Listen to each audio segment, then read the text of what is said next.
waaye ndam bu njëkk la li ci des am na leneen lu des te dinañ continuer liggéey bi loolu mënaguñ ko wax pour l'instant léegi damay bàyyi maître Ciré Clédor Ly mu continuer.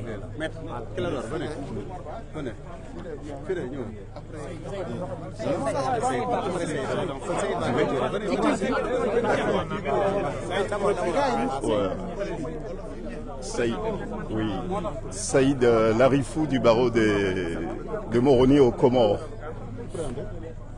C'est une victoire, il faut la savourer. Le combat sera très long, mais nous savourons avec un immense plaisir cette première étape qui est une étape victorieuse. Dans une démocratie, il faut les institutions, mais il faut aussi des hommes courageux, solides.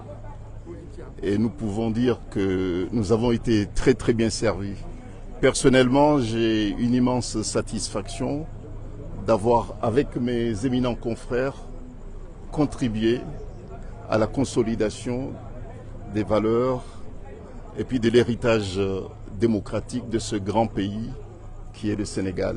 La décision d'aujourd'hui va inspirer d'autres juridictions, de d'autres pays également.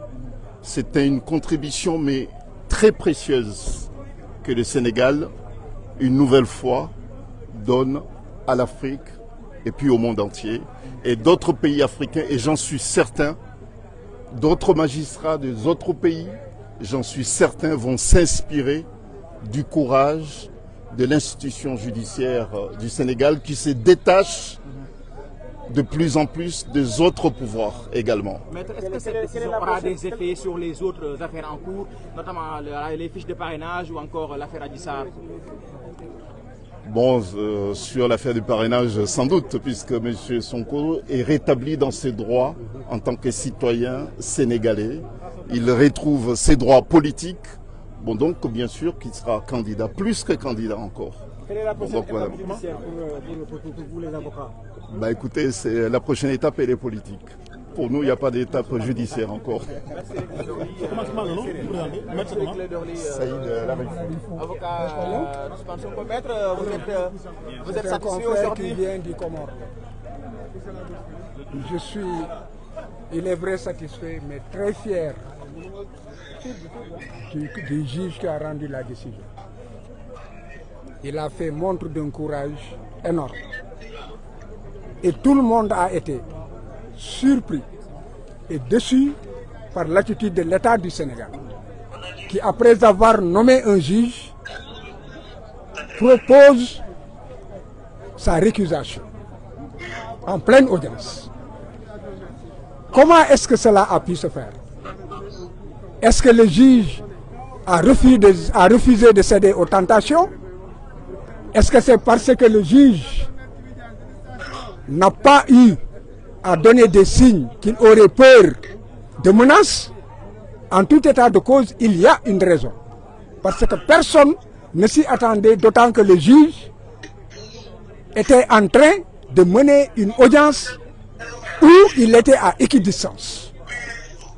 Il y a donc quelque chose qui s'est passé au sommet de l'État. Donc c'est une fierté.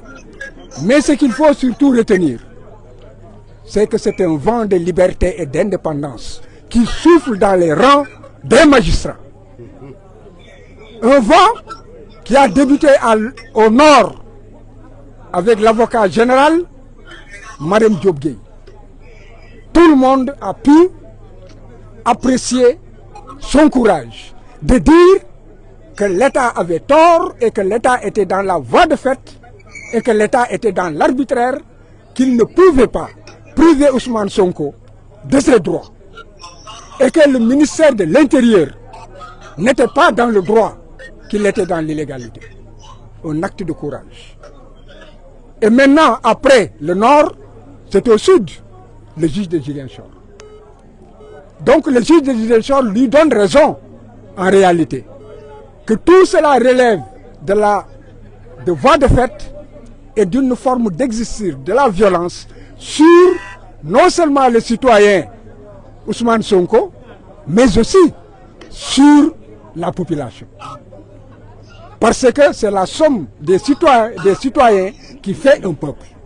Et Ousmane Sonko, aujourd'hui, dirige des millions de Sénégalais. En les réprimant, en lui refusant ses droits, on force le jeu démocratique et déjà, les parrainages ont commencé, la rupture de l'égalité dans la compétition est déjà rompue. Donc, ce vent de liberté inspirera d'autres juges. Parce que j'ai dit qu'il existe dans ce pays des juges fiers, des juges honnêtes, des juges indépendants, des juges courageux. Il n'y a jamais 203. Attendons de voir le troisième. Maître, l'agent judiciaire de l'État a, semble-t-il, évoqué des proximités entre le juge et un proche d'Ousmane Sonko. Que répondez-vous à cela? Si la proximité seulement devait jouer, d'abord c'est faux. Parce que Ousmane Sonko ne connaît pas le juge ne le connaît pas. C'est une vérité. Mais l'État dit que le juge aurait un frère qui serait un collègue de Ousmane Sonko. On n'a jamais parlé, il n'y a pas de lien de subordination. Il n'existe il n'y a pas de lien de parenté. Il n'y a pas de lien d'amitié. Et il n'est pas dit que le juge connaît Ousmane Sonko. Alors, mais c'est quoi la conséquence maintenant? Est-ce que cela veut dire qu'Ousmane Sonko va être candidat? Est-ce qu'il y aura une incidence sur les autres affaires judiciaires? La candidature d'Ousmane Sonko est une exigence sociale, c'est une exigence du peuple sénégalais. Est-ce que juridiquement c'est possible maintenant? Juridiquement, Ousmane Sonko doit être candidat. Nous nous battrons et le dernier mot appartient au peuple sénégalais. À partir de la décision de Ziguinchor, dès demain, il devrait pouvoir commencer les parrainages. li ñu jàpp moom moo di que juge bi la ndaw si waxoon ci bërëb ba kawe ba cour suprême Mariam Diop Gueye dëgg ba mu fa waxoon ne jaay doole la ñu bëgg a teg Ousmane et que li ñuy def yëpp teguñu ko ci yoon que yëfu wayu yi ñuy def dañ koo war a arrêter et que ñu bàyyi Ousmane comme tous les citoyens mu retirer fiche am day nga mën a participer ci parrainage yi loolu la kii firndeel tey mais kii dafa gën a sori dafa nekk lii état bi def wéeru ko fenn tegu ko ci xam-xam tegu ko ci dëgg kon boog nañu dindaat Ousmane niñ ko dindee faase ko nañ ko ci delloowaat ci ni mu gën a gaawee te bu ñu jëlee ci du ñu jël benn mesure boo xam ne mun na tere Ousmane nekk ci liste yi te Ousmane bu nekkee ci liste yi day wane que ne Ousmane day nga candidat la à la candidature. Maître agent judiciaire de l'État nee na Sonko dafa jege mbokku kenn ci juge bi moo tax mu récuser ko. tontu naa la nee naa la ko yoon jege mooy lan waxul ne que Ousmane xam na juge bi waxul ne que Ousmane lekk naag juge bi waxul ne que aussi nan la tuddati Ousmane Sonko ak juge bi am na firnde ne que nan la tuddati jokkoo nañu comme yéeru ko fenn dañoo jafur nguur goo xam ne dafa nekk ci jeexantalam tey jii jafur nañu xamatuñu fu ñu jëm wóolootuñu kenn képp koo xam ne que xam nañ ne que kii bu ñu xëy na bu ñu jéemee ger doxul ñu xoqatal doxul bu boobaa duñ la wóolu ñàkk loolu moo tax fi mu ne xamatuñu ñoom fu ñuy jublu wante nañu xam ne que junni magistrat ngi ci dëkk bi ñoo xam ne am nañu fit bi am nañu sañ-sañ bi am nañu xam-xam bi te bu yàlla dogalee mu dox seen loxo dañu leen di gën a bottiwaat rek ci suuf.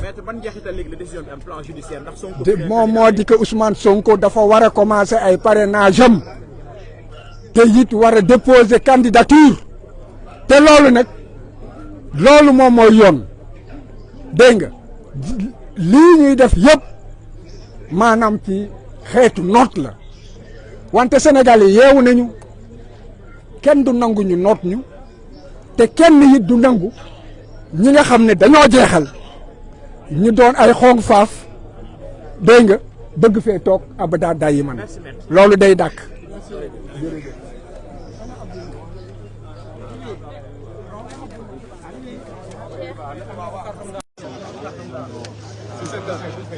attention. waaw waaw.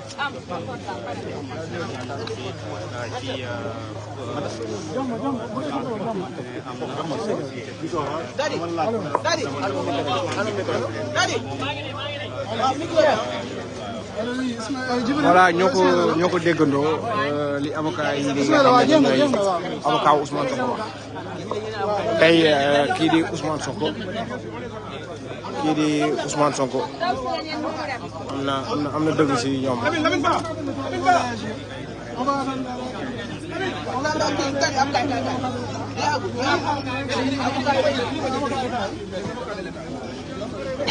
ñoom la ñuy xaar léegi waaw boo ko waaw téléphone waaw ok Paul record am na foofu waaw damay dégg waaw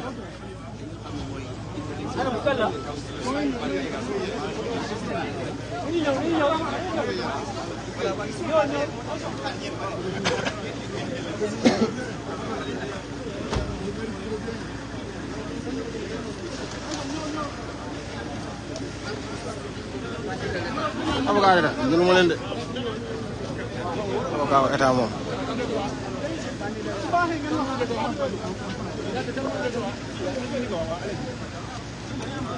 li war a dem jël sax xam nga